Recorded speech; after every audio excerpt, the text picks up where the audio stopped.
Look, we're always looking at how we can innovate and how we can keep ahead of the market, and having 2100 managements, there's a huge amount of work that needs to be done.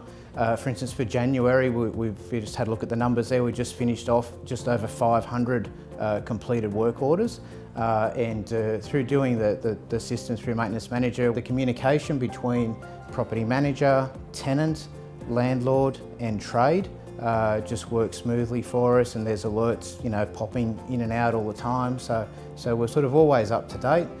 So from an agency perspective, there's been some savings there, but also the risk and the compliance is there. We know all of the trades that are getting work orders have all of that insurance and compliance sorted out, because Maintenance Manager does that for us through that process.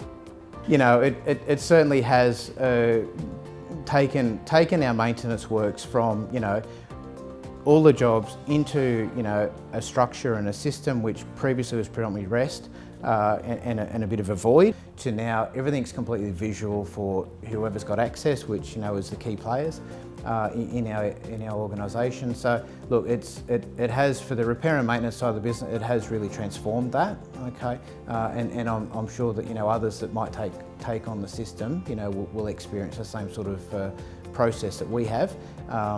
But obviously, like anything we change, you'll just need to make sure you invest a little time into getting that right. But once it's there, the rewards are there. Yeah.